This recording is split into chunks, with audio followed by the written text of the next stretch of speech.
Grand Prix de Monaco cette semaine. Alors sur F1 TV, on anticipe un peu, hein, puisque on sait que les essais c'est déjà le jeudi, mon cher Gary.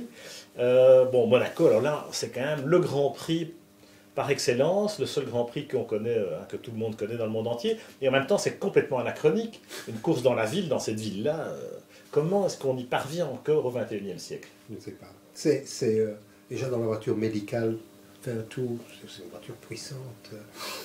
On se dit, dans cette voiture-là, c'est pas possible, c'est pas possible. Puis quand on les entend, à la télévision, on n'a vraiment pas l'impression, on n'a pas la même sensation hallucinatoire. Je crois que même les spectateurs, et on a beaucoup de spectateurs de Monaco parmi nos internautes, même en tant que spectateurs, jamais on est aussi près de l'action et jamais on est aussi présent dans l'action, toutes les sensations. Le son rebond sur les bâtiments et même les collines, et ça a un son tout à fait particulier vis-à-vis d'autres courses. Absolument. Et les délais, c'est magique, absolument magique. Je veux dire, ce truc-là. Et le prestige, le côté paillettes bling-bling, par rapport à ce qu'on voit, qu'est-ce que c'est en réalité, Gary?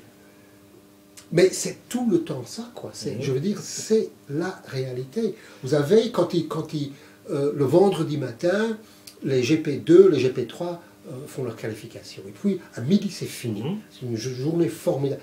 Dans les 5 minutes du drapeau à damier, quasi, pas tout à fait, toute la montée, c'est Lamborghini, Bentley, Lamborghini. Et puis, non, il y a Ferrari 500, mais le Cinquecento, il est magnifique aussi. Les gens, ils ne sont pas gênés, ils sont fiers.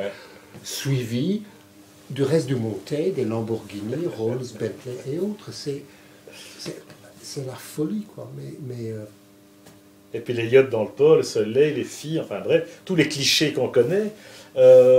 Le challenge de circuit, quand même, c'est quelque chose, pour les pilotes certainement. Et moi, quand même, chaque année, je me dis, c'est un miracle, quoi.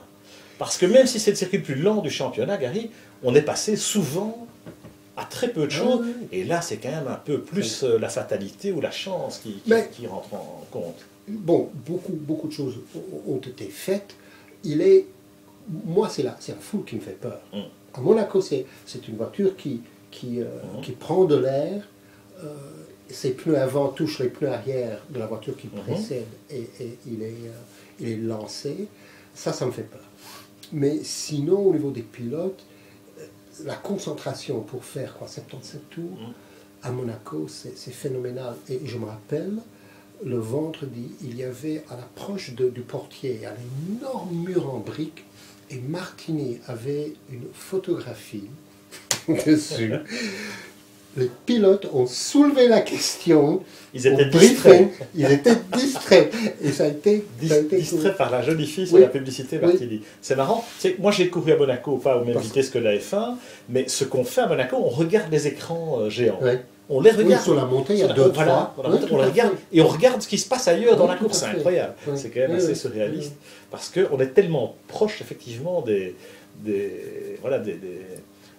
décor de la course.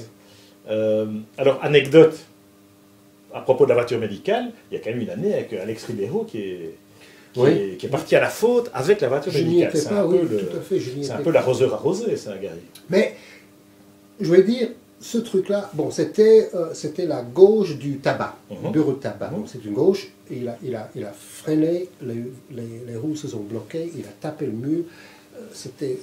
On n'avait pas les harnais à ce moment-là. S'il avait des côtes cassées, c'est vrai. On avait eu des problèmes avec la voiture auparavant. Quand la voiture prenait des bordures, il n'y a pas besoin de prendre des bordures, mais il y avait certaines fréquences de bordures qui mettaient la boîte noire out. Et tout s'allumait sur le tableau de bord, et ce qu'on avait l'habitude à faire à vitesse, c'est couper, et remettre en marche. Contrôle Alt Delete, quoi. Et Alex a eu l'honnêteté, mais c'est pas diplomatique, quand vous êtes pilote usine, et finalement il était pilote usine Mercedes, vous ne dites pas à la presse que c'est la voiture qui a défailli. Et bon, ni Mercedes ni la F1 n'étaient contents avec ça, ni avec l'accident, bien entendu. Je veux dire, ça ne se fait pas. Mais quand on regarde les traces de pneus, on voit des traces de pneus ABS, la voiture en était équipée, et ça c'est quelque chose qu'on ne peut pas couper, il n'y avait pas d'ABS. D'accord. Donc quand Alex dit qu'il a tapé dans les freins, là où il devait taper dans les freins, je le crois. Là-dessus, je le crois. Voilà.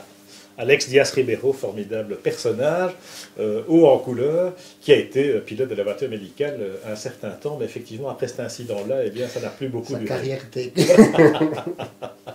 Bien. En tout cas, Monaco, il y a... courte que des Voilà. traces de frein. à peu près.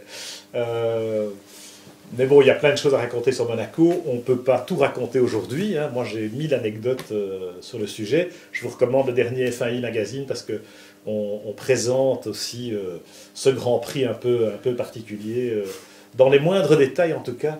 C'est ce que j'essaie de faire chaque année. Rendez-vous à Monaco et la semaine prochaine, évidemment, pour notre débriefing.